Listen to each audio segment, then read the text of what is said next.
Hala, ya está. Sí. Vale, vale, vale, vale. A Pilar también. Bueno, antes de nada, lo de la grabación lo repito. Pues si alguien no quiere ser grabado o grabada, está en el momento de decirlo, porque se va a grabar todo. O sea que, bueno, pues nada. Bueno, Arratsaldeon, eskerrik asko tortxagatik, eskerrik asko merkatuari, udalari, eta batez ere eskerrik asko Iruñan emakumeak izendatu taldeari. Muchas gracias al mercado, al ayuntamiento y sobre todo al grupo de mujeres, grupo de trabajo que llamamos Nombrar Mujeres en Pamplona. El grupo de trabajo Nombrar Mujeres en Pamplona es un trabajo conjunto del ayuntamiento con las mujeres, con los grupos feministas, con las mujeres historiadoras que hacemos historia de mujeres y que lo que queremos hacer es solventar la injusticia histórica de que Pamplona tenga todavía, le haga falta reconocer a muchísimas mujeres que no están en sus calles, que no están en los libros de historia y que no están visibilizadas. Una parte de este trabajo es el proyecto que tenemos aquí, que es el proyecto Mujeres Mercado Memoria, y que vamos a pasar a contaros. Bueno, Paco Roda y Ana Diez de Ure. Nos acompañan dos excelentes actrices que son Garasi San Martín y Lorena Arangoa.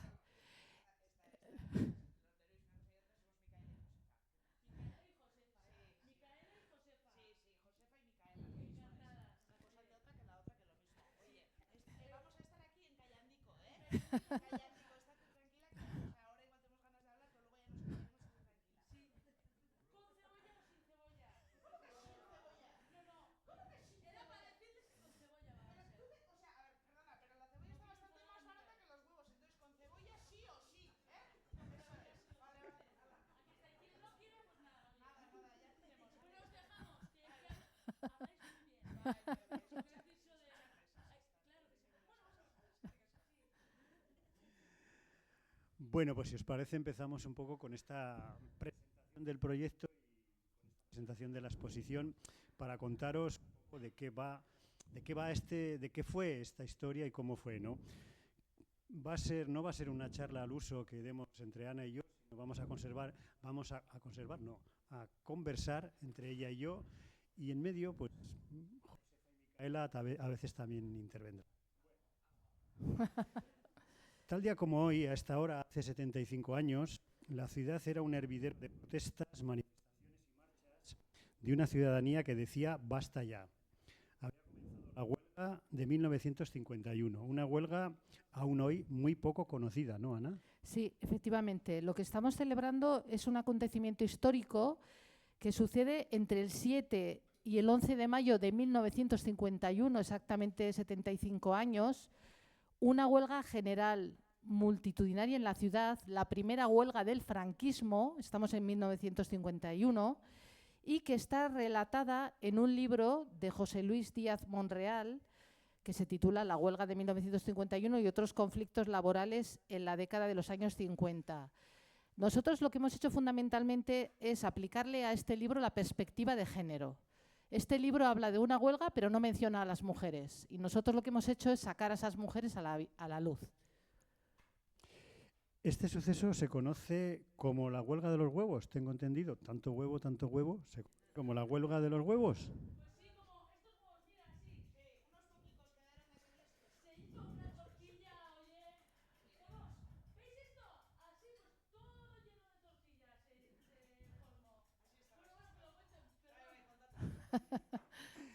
Bueno, para empezar a situarnos, Ana, ¿cómo era aquella Pamplona de 1951? ¿Se pasaba hambre? ¿Había restricciones, racionamientos? ¿Qué ocurría en aquella ciudad? Estamos hablando de la posguerra más dura de la historia navarra.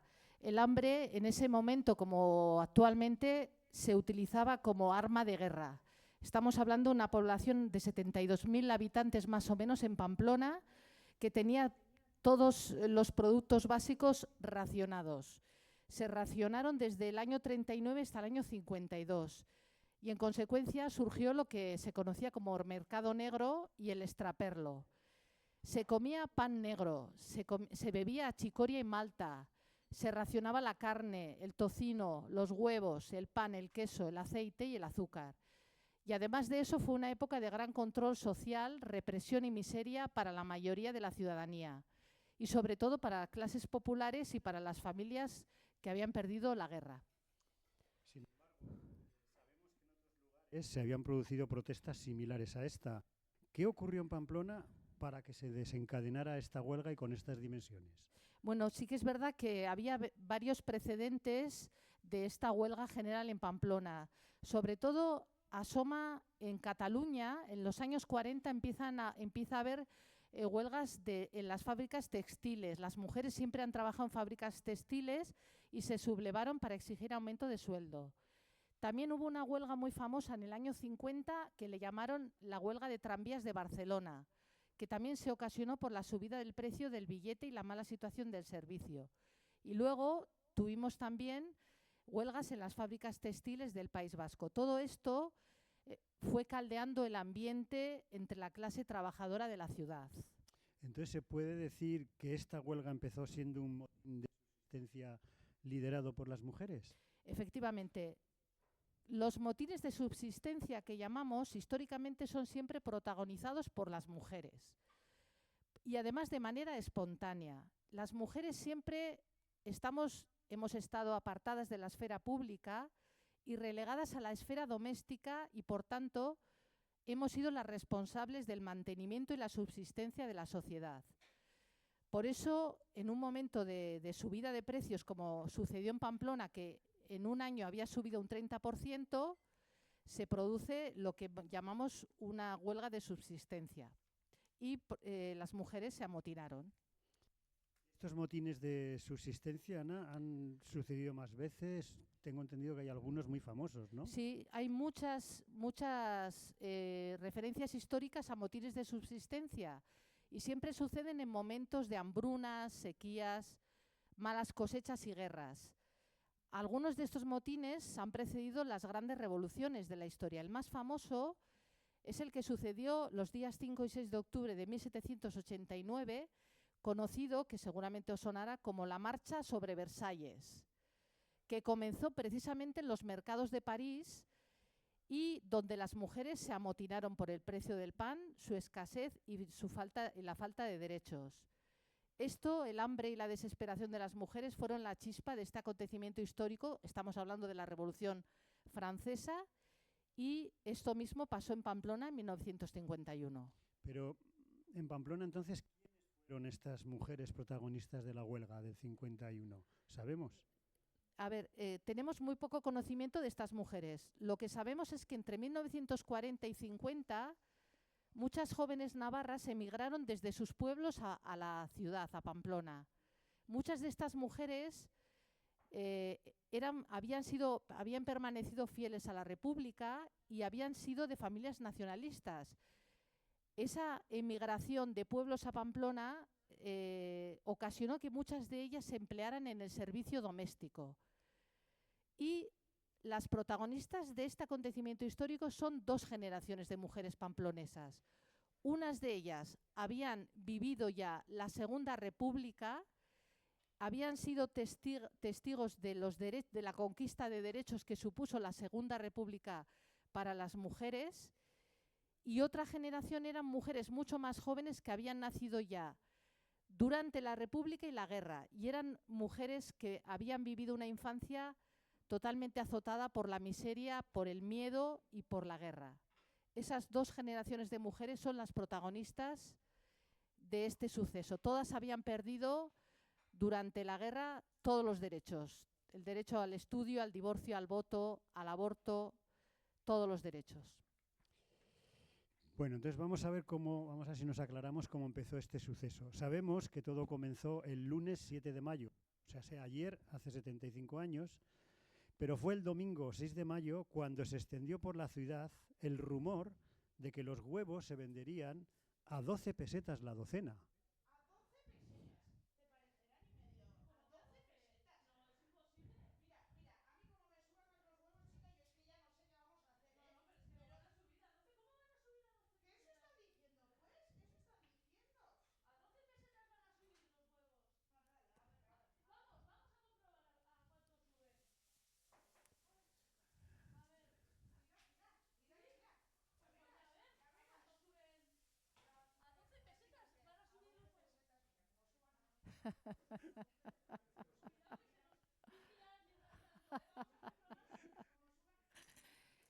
Eh,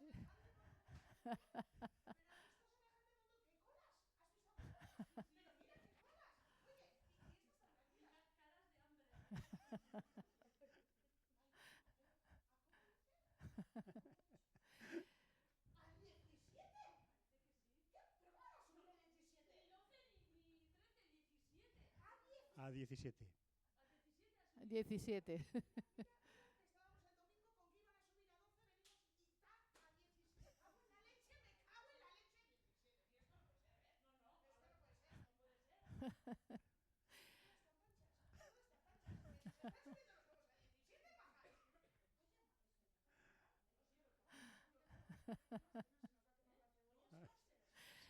Bueno, pues este fue el detonante. Esto provocó que el lunes ya hubiera largas colas de mujeres en los mercados de la ciudad. En ese momento teníamos dos mercados, el Mercado Viejo de Santo Domingo y este mercado que estaba prácticamente recién estrenado, Mercado Nuevo. Y la subida a 17 pesetas provocó que muchas mujeres se amotinaran, llegando a cerrar el paso a las compradoras para los puestos, tirando a otras las compras al suelo. Y a las 11 de la mañana, desde este mercado, dicen que unas 400 mujeres fueron en manifestación hasta el gobierno civil, que estaba en lo que es donde está el gobierno civil ahora, la Plaza de Merindades. En ese momento la Plaza de Merindades se llamaba Plaza General Mola, ¿eh? Y y de ahí se subió de manera asamblearia, entre las 400 mujeres, se decidió que fueran 4 mujeres a hablar con el gobernador civil, que era Luis Valero, para intentar de alguna manera que se bajaran los precios y que se arreglara lo que era el gran problema de abastecimiento de la vida en general. Luis Valero.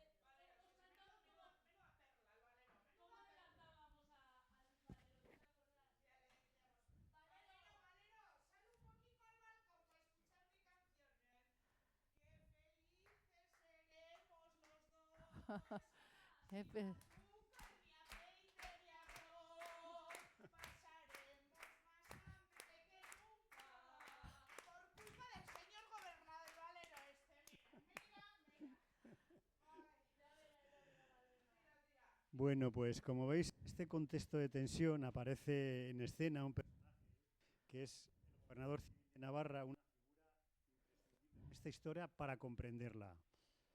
Valero. Bueno, pues vamos a hablar un poquito de Valero. 2 minutos, no le vamos a dar mucha publicidad.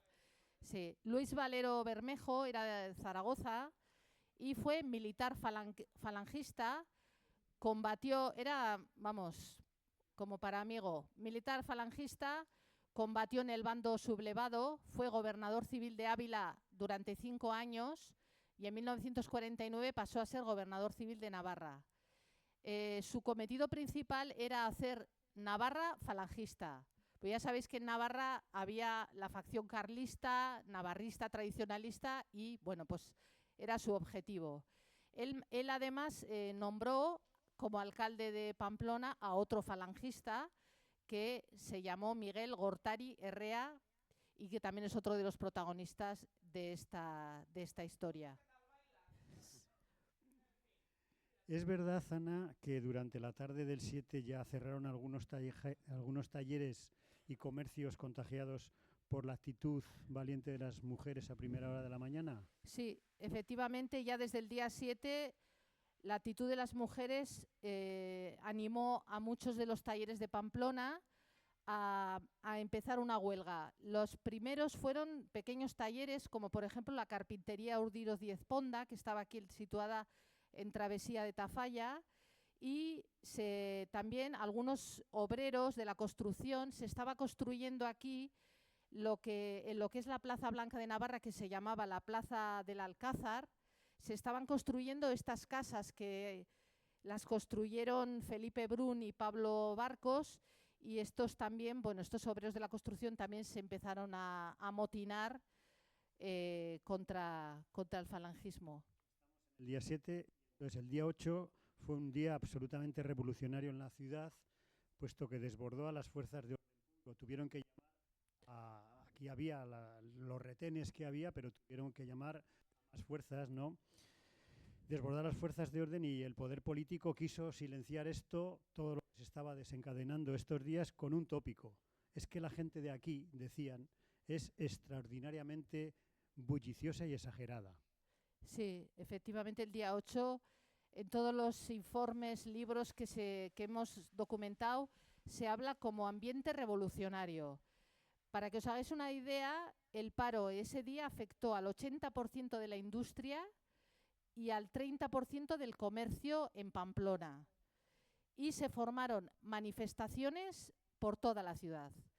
Se cerraron fábricas famosas como por ejemplo Calzados López Hermanos, que estaba aquí en la calle Amaya, ya ese edificio ya se ha destruido, fábricas como Chalmeta, Erroz, Astivia, y una de las fábricas con más trabajadores, que era la de Industrias Metálicas Huarte y compañía.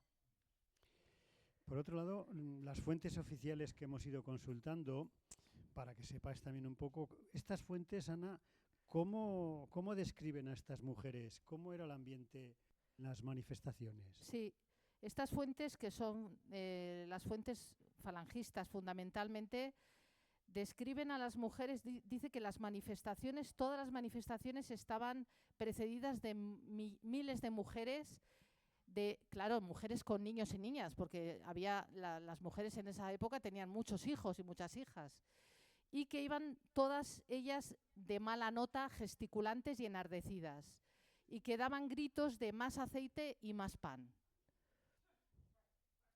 Más huevos.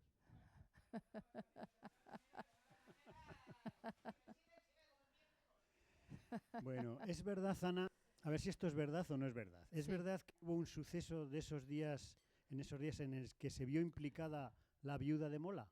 Efectivamente, para que os hagáis un poco a la idea del ambiente que había en Pamplona ese día, el día 8, en Carlos III estaban todas las obreras de Calzados López en huelga, y en la Plaza del Castillo, frente al Bar Sevilla, que todavía está ahí, que es donde hacemos el tardeo del Bar Sevilla, había un grupo de manifestantes rodeando un coche, y las mujeres estaban intentando sacar de dentro del coche a los ocupantes e intentando prenderle fuego al coche.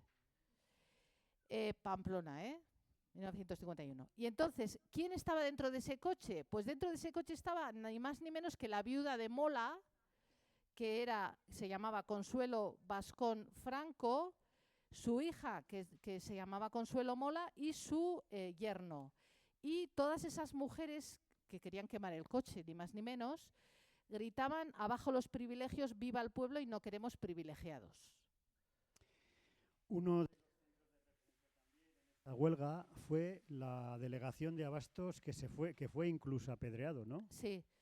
Uno de los lugares que más rabia suscitó fue la delegación de Abastos, que estaba en la Plaza de San Francisco, donde está ahora la Biblioteca de San Francisco. Era la delegación de Abastos. Las mujeres en manifestación se dirigieron a la delegación de Abastos y se intentó también quemar, se apedreó y se pedía la horca y la quema de las cartillas de racionamiento, porque en esa delegación de Abastos se repartían las cartillas de racionamiento.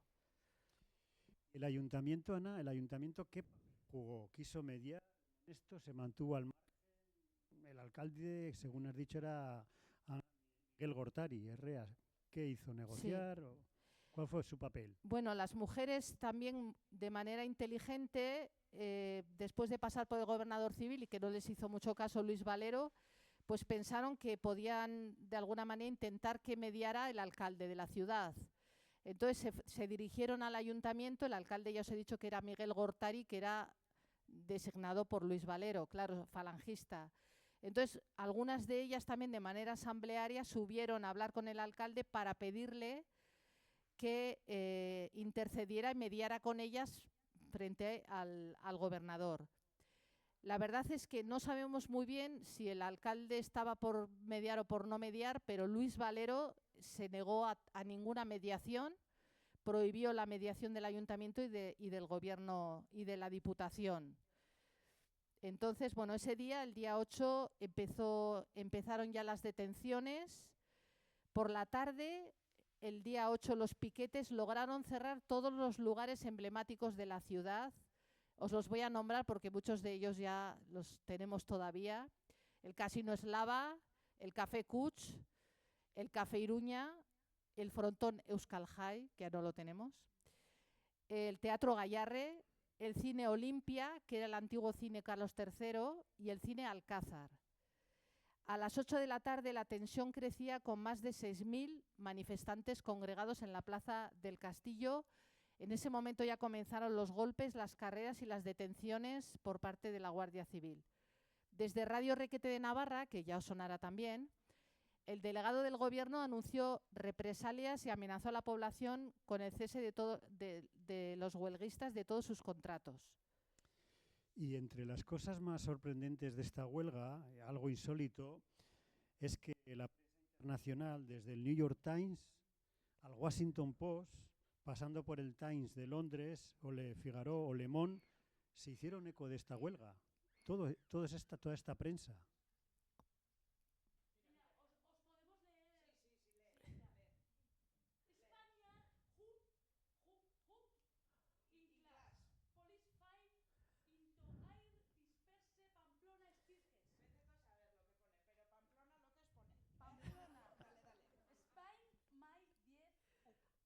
Será 10 de mayo, digo yo, porque May pone con Y. A woman, eso es woman, las mujeres. Ay, Was injured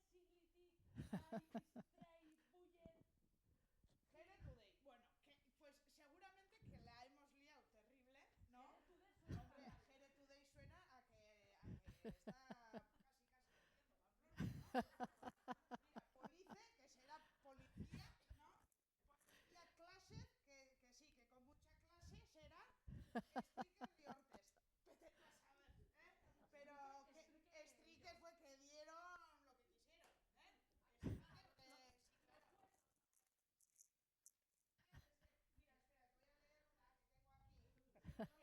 ¿Dónde está? Porque Mira, sí. salimos, ¿no? En New York Times, también en la Gaceta. En un montón de en la Gaceta de Lausanne, tú. En Suiza, donde las vacas suizas. Allá que salimos, en las de Pamplona, El Le Monde, internacionales. bueno, sí. Allá, mira, A ver, ¿qué? otra que ponía en esto, ¿no? En otra noticia. Esta ya entiendo más. Sí. Igual no leo también, pero... Al mediodía de la semana pasada, una multitud de amas de casa enfurecidas, estábamos que rabiábamos, con la cesta del mercado bajo el brazo, corrían la calle principal de Pamplona, el paseo de San Arsenal. El precio de los huevos ha subido de 30 a 40... Bueno, esto no sé qué es, pero bueno, la docena durante el fin de semana, eso era, ¿no? La mala... Bueno, serio, porque mira... Sí, perdón. Bueno, en este contexto, este día, la policía se empleó a fondo, ocasionando ya los primeros heridos de bala. La más grave fue una obrera que se llamaba... Pilar Muruzábal Zuasti. Tenía 18 años, que trabajaba en la fábrica de Goñi y que fue acusada de actuar de piquete. Recibió nada menos que 2 disparos, uno en cada pierna, y con rotura de fémur izquierdo. Esto es todo de la sentencia, por lo tanto está detallado, ¿eh? Con rotura de fémur izquierdo y pronóstico grave, que necesitó un año entero de asistencia, quedándole impotencia funcional en las piernas. Esta fue la herida más grave de la huelga, ¿sí? Pero claro, como en todo, ya entonces, Sí. y como en la actualidad, también corrieron bulos y falsas noticias y cientos de detenciones, ¿no? Sí, se detuvieron, dicen que entre 300 y 600 personas. Tantas personas que no cabían en la cárcel provincial, y entonces llevaron a todas las detenidas a la plaza de toros. Y ese día se unieron al paro Villaba, Huarte y Burlada. El tema de bulos ya no es un tema de ahora, es un tema de siempre, y se difundieron 2 bulos. Uno muy grave, se difundió que se había muerto un niño por las cargas policiales y que lo iban a celebrar el funeral en la parroquia de San Agustín. Entonces, bueno, esto ocasionó manifestaciones, ocasionó, bueno, disparos, y bueno, pues era mentira, pero fue muy grave. Y otro bulo que se corrió es la noticia, la falsa noticia de que había dimitido todo el ayuntamiento. Y en este contexto de bulos se cuenta también que resultó herida la hermana incluso del arzobispo de Tarragona. Sí, esto es un caso curioso porque es una señora que se llamaba María Arce Ochotorena, que tenía 81 años, era hermana del arzobispo de Tarragona, por lo tanto no creo que fuera sospechosa de huelguista, que vivía en la calle Dormitalería número 11 y que estaba cosiendo con sus hijas. Cuando escuchó las manifestaciones, salió al balcón y de manera fortuita fue alcanzada por una bala en la pierna. Y esta es otra de las heridas.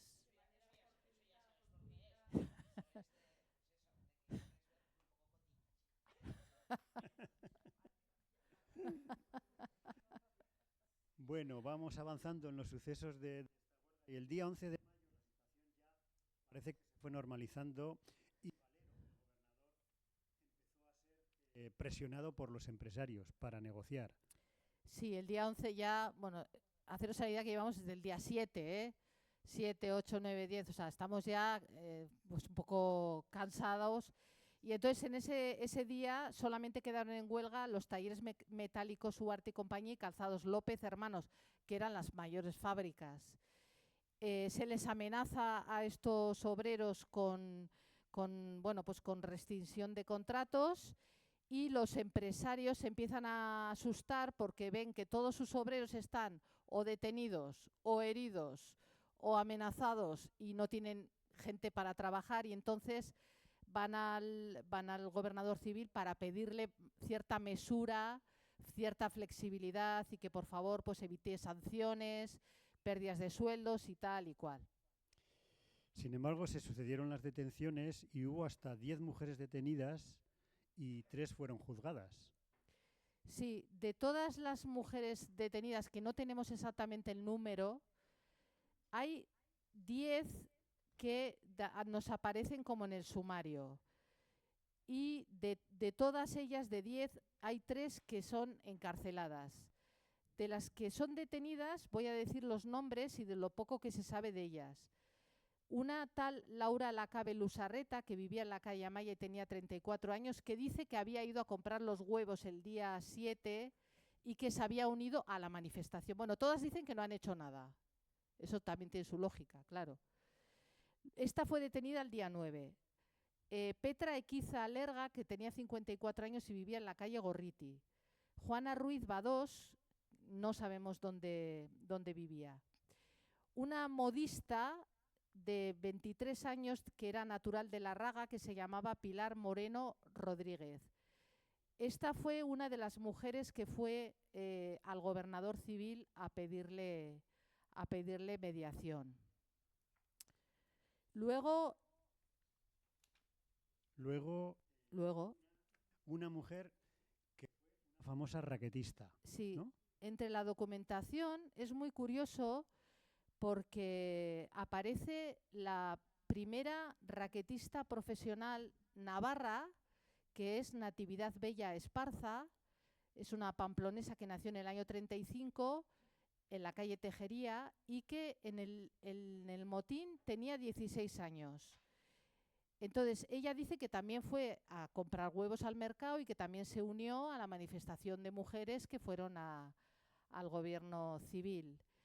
Natividad fue una deportista pionera, desde pequeña jugaba a pelota, se fue con su padre en el año 52 a Tánger, desde allí a Madrid y a Barcelona, y estuvo jugando durante 20 años como raquetista profesional. Se retiró y volvió con 82 años a Pamplona, al barrio de Mendillorri, murió hace 3 o 4 años.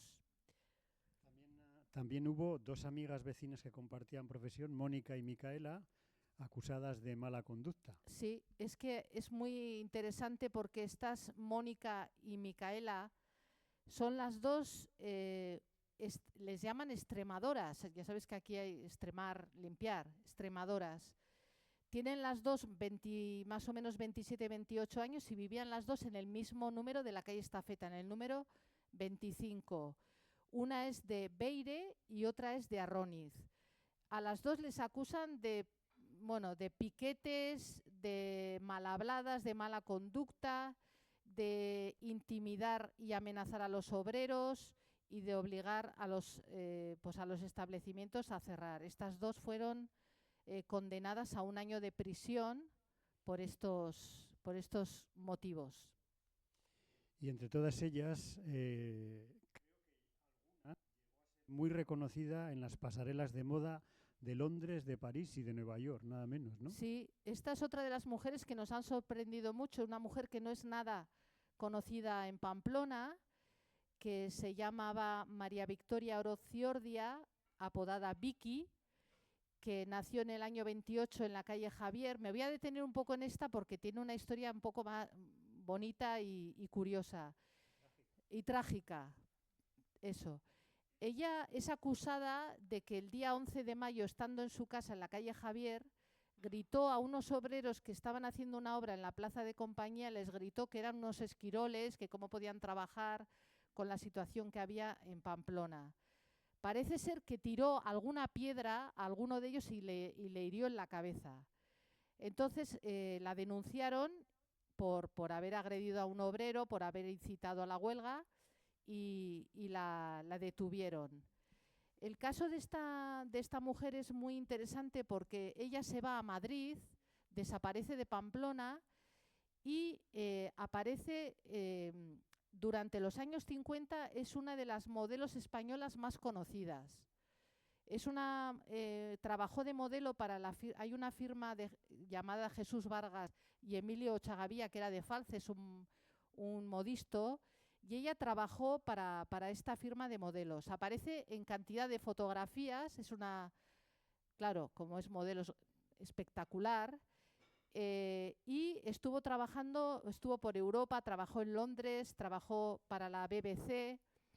Y cuando Paco dice que es un final trágico, ella dijo cuando se fue a Madrid que a su familia que no la buscaran. Entonces, durante muchísimos años no supieron nada de ella. Aparece, la quiere buscar su familia después de muchos años y van a Madrid. En Madrid hay un depósito de cadáveres, hacen pruebas de ADN y parece ser que Vicky fue arrollada por un metro en Madrid en el año 1994. Como no tenían encima ninguna documentación, no supieron quién era, y cuando su familia fue a Madrid, porque ya sospechaban que algo grave había pasado, comprobaron que era ella. Entonces, bueno, pues 24 años después de desaparecer, aparece en el depósito de cadáveres. Esto todo se cuenta en un podcast de Radio 4, Código 6, con el título Una modelo llamada Vicky Oroz. Entonces, bueno, pues este es el caso más curioso de todas estas mujeres. Pero entre estas mujeres detenidas también hubo alguna que ya conocían la represión de la guerra civil, ¿no? Sí, 2 de las mujeres detenidas ya habían sido represaliadas durante la guerra. Una era Basilisa Blázquez Tabernero, que era socialista de Funes, que había sido detenida en el año 38, cuando tenía 2 hijos, y a la que se le obligó a beber aceite de ricino, siendo encarcelada. Otra de las detenidas también fue otra Josefina Iragorri Maza, que también fue acusada de prostituta. Bueno, Ana, no sé, esto nos lleva a concluir de alguna manera que las mujeres fueron las protagonistas indiscutibles de la primera huelga. Sí, además es curioso porque esto mismo que decimos nosotros lo dijeron ya en el propio relato falangista, que es la fuente principal de esta investigación. El relato falangista.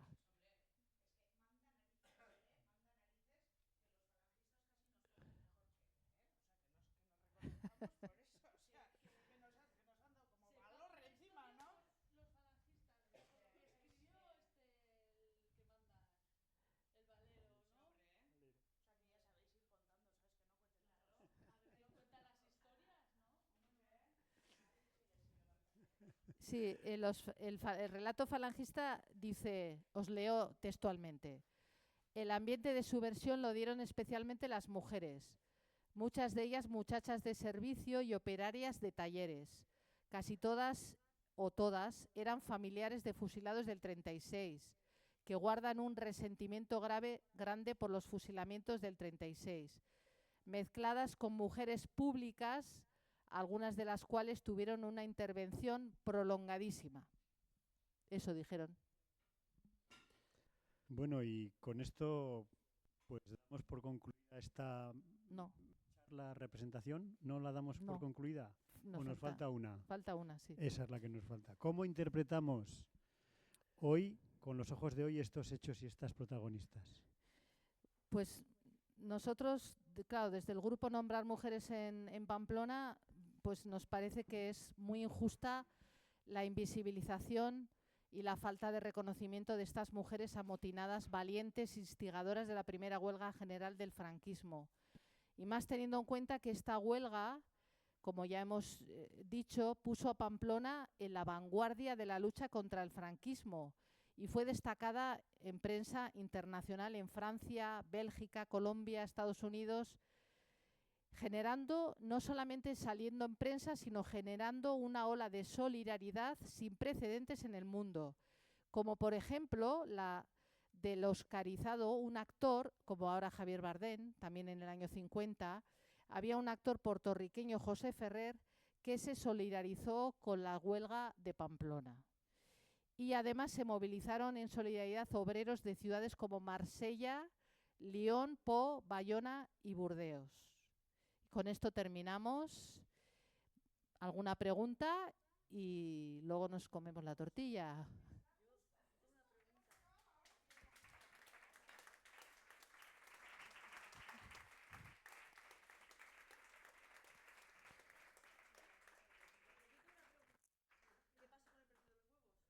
Con el precio, intentaron, vieron, les pareció de repente las mujeres tan enardecidas que quisieron bajarlo. Pero para cuando quisieron bajarlo ya estaba desatado ya toda la violencia y no se pudo hacer nada. Al final es verdad que luego hubo una mediación. Al final del conflicto, así como por ejemplo os hemos contado en las huelgas de Barcelona, en la huelga de tranvías o en el País Vasco, la represión posterior fue mucho más dura. Hubo más cárcel, más... Aquí en Pamplona yo creo que quisieron como intentar frenar y casi todos los que fueron a la cárcel fueron por poco tiempo, máximo un mes, 2 meses, y acabaron, bueno, pues negociando también con los empresarios para que a los obreros no se les, bueno, no tuvieran muchas consecuencias. Yo creo que hubo un poco se echaron un poco hacia atrás también. Tened en cuenta que a Valero lo echaron en el año 54, o sea, yo creo que esa idea de que Navarra fuera falangista no le salió bien. No cuajó. Entonces, aquí las fuerzas carlistas tenían mucho peso y yo creo que eso les echó un poco hacia atrás. ¿Alguna otra pregunta? ¿O comentario? ¿O crítica?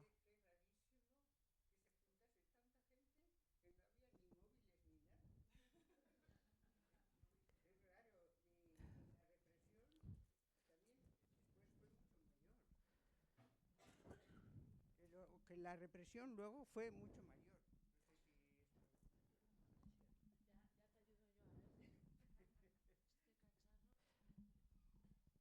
Sí, sí.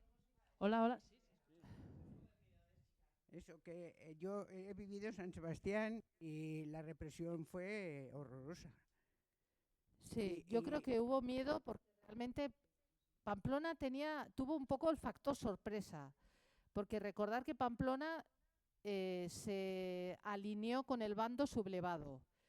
Entonces pensaron que Pamplona, bueno, pues como había sido bando sublevado, pues aquí pues íbamos a estar con Franco, y yo creo que el factor sorpresa jugó muy a favor. Y sí que es verdad que los que nos han, o sea, las fuentes, la gente que lo ha vivido, lo recuerda como algo realmente histórico. Es que es de verdad, porque, a ver, en aquellos tiempos y las mujeres, ese movimiento es que me parece hasta rarísimo, Sí, rarísimo. sí, Y sí, en Pamplona. sí. Es un poco también que cuando te tocan el hambre, ¿no? Esto es tuyo. Eso es mío, pero puedes usar. Menudo cacharro tienes tú, anda. que la cosa es que cuando te tocan el hambre, y sobre todo, cuando te tocan el hambre de los hijos, ahí, ¿no? Como que sacas dientes y sacas lo que sea, ¿no? Bueno, me parece bien. Sí, es la pregunta que te hace o que se hace, es una pregunta muy, muy pertinente. ¿Cómo es posible que en una ciudad como Pamplona, que habían pasado 15 años desde que empieza la guerra civil, en el 36 al 51, cómo es posible que una ciudad, de ser una ciudad sublevada, pasara a ser una ciudad rebelde en 15 años? Y que esa rebeldía fuera liderada por las mujeres. Sí que es verdad que hubo abundantes huelgas y cerraron muchas fábricas en las cuales trabajaban mayoría de hombres y otras muchas trabajaban mayoría de mujeres. Pero el liderazgo, la chispa que enciende la mecha de la huelga de Pamplona es aquí en el mercado y esas mujeres. ¿Cómo te explicas esto? Esto se explica porque esas mujeres fueron capaces de transformar lo doméstico, la vida doméstica, en un acto político. Es decir, cómo los huevos, comprar huevos es un acto doméstico, es un acto privado de ir a comprar los huevos. Es un acto de subsistencia. Pero eso se convierte en político si después de mucho tiempo estás sometida a esa tensión, a esa presión, a esa censura, a esa alza continua de los huevos. Y luego yo creo que también yo creo que el poder, el valero, el Estado en general, Franco en general, yo creo que no calculó bien el efecto que podían tener, es decir, las mujeres en la calle. No era muy habitual ver a las mujeres juntas en la calle. Y eso es una forma disruptiva del orden, eso es romper el orden social. ¿Cómo enfrenta el franquismo de repente esa aparición de tantas mujeres? Pues eso sorprende, ¿no? Pero sin embargo eso se va haciendo grande, grande, grande, y sí que es verdad que para mucha gente de Pamplona en esos días, y las crónicas de periodistas o de algunos escritores famosos como Baroga, no Baroja, sino Baroga, hablan de que Pamplona fue una reivindicación, pero también fue una fiesta durante 5 días. Es decir, cómo ese hecho de protestar también se convirtió en una fiesta, una mezcla de fiesta y rebeldía.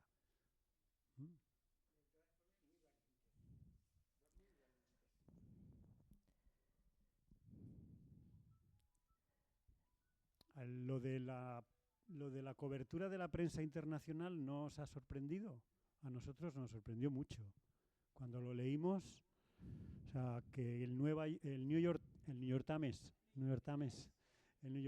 el Washington Post, las grandes cabeceras periodísticas del mundo se hacen eco de esto, ¿no? Entonces,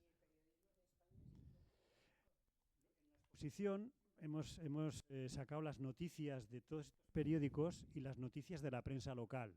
Si veis el Diario de Navarra, El Pensamiento de Navarra y el periódico falangista Arriba España, la noticia durante los 5 días es apenas esto. O sea, hubo órdenes expresas del gobernador de que no saliera absolutamente nada, de que no hubiera ninguna foto. No hay ninguna foto de esta huelga porque seguramente no, estaba absolutamente prohibido toda fotografía. En el sumario de este caso aparece un detenido que es un tal Javier Zabalza Dalmau, que era fotógrafo, y sospechamos que la detención fue motivo de que le pillaron haciendo fotos de esto, ¿no? Y entonces, a raíz de conocer esto, nuestro interés ahora es descubrir ese archivo fotográfico. Sí. Pero bueno, que estos grandes periódicos tuvieran tanto empeño en la noticia, posiblemente se deba, entre otras cosas, a que muchos periodistas norteamericanos, ingleses y franceses habían cubierto la guerra civil, pero también esos periodistas norteamericanos, franceses e ingleses habían participado en las brigadas internacionales ¿no? Y entonces ellos estaban muy interesados por cómo seguía el régimen de qué consecuencias estaba teniendo en España y estaban muy atentos. Y esta huelga que viene a causa del hambre, de la subsistencia, en un momento en que Europa empieza a despegar, se hace muy extraño para los americanos que en España se pase hambre. Si lo mezclas eso con una huelga de mujeres, más el miedo, más el hambre, más la necesidad de ser la dinámica franquista, pues tienen una noticia bomba. Y fue una noticia bomba, ¿sí? Uh-huh.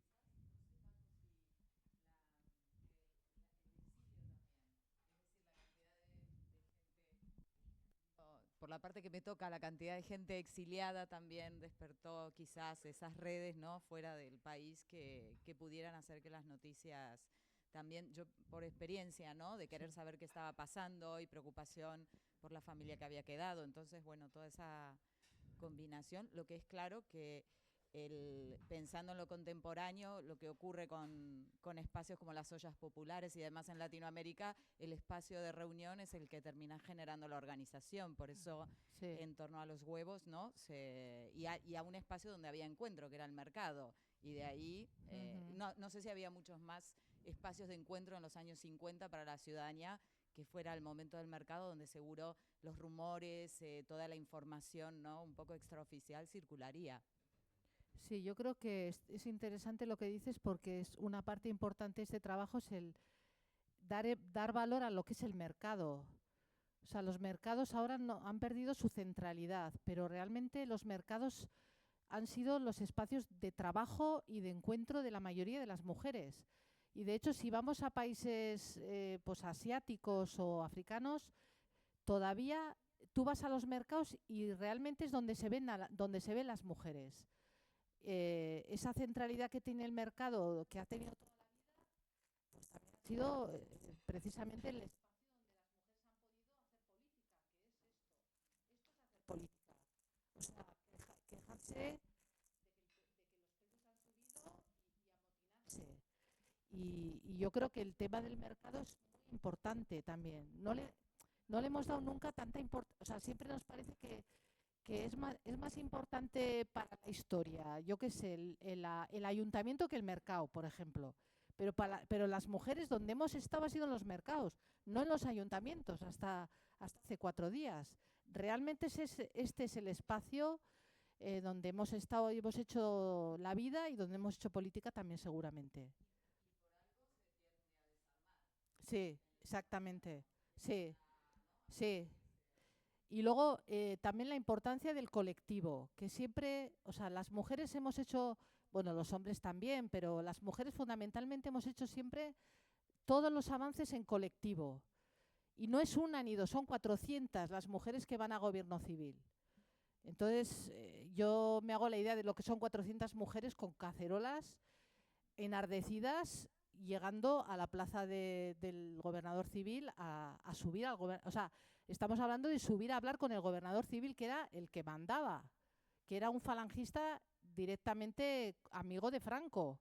O sea, yo creo que eso también es importante, ¿no? Resaltar lo que es la importancia de actuar en colectivo. Que eso es lo que también yo creo que ocasionó el triunfo de esta huelga.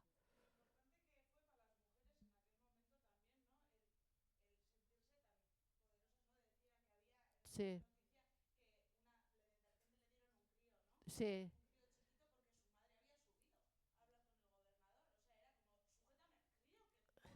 Sí. Es muy bonito, es una cosa, es un poco anécdota, pero es muy bonito las declaraciones que hacen las mujeres cuando las detienen. Porque yo me las imagino mal habladas y haciendo una revolución total, pero luego cuando las detienen les preguntan y todas iban con el niño. Y yo, como mi amiga subió a hablar con el gobernador, pues yo también me quedé con el niño y como lloraba el niño, subí yo también. Entonces, es muy bonito porque realmente nos ponemos en el rol de mujeres cuando, bueno, ahora hay que hacer de mujer, ¿no? Y cuando nos detiene la policía, bueno, me pongo la faldita y digo, no, yo no he hecho nada, si yo tenía el niño en el coche. Y es que nos estamos imaginando que estaban haciendo revolución, pero ellas no han hecho nada. Y es muy bonita esa paradoja un poco, es eso, niño, mi madre. Sí, aquí es donde vimos claramente que este era un suceso que, si bien había sido investigado como se pudo, y si bien ha habido artículos, cuando nos pusimos y nos metimos en los archivos y leímos todas las declaraciones de las mujeres que habían sido detenidas, tenían este relato. Claro, este relato, si no tienes un ojo puesto con la perspectiva de género, tú ahí no descubres nada. Pero si tienes la perspectiva de género en esa lectura, como dice Ana, de que iban de sumisas, claro, les estaba preguntando el fiscal por qué estaban allá. Entonces ellas negaban absolutamente todo. Pero en esa negación también, si aplicas esta visión, encuentras otro relato y otro discurso. Y esto es lo que le ha faltado, por las razones que sea, a la investigación que hasta ahora ha sido publicada respecto a esta huelga. Bueno, yo creo que nos comemos la tortilla, ¿no? Yo creo que sí, porque este olor ya es insoportable.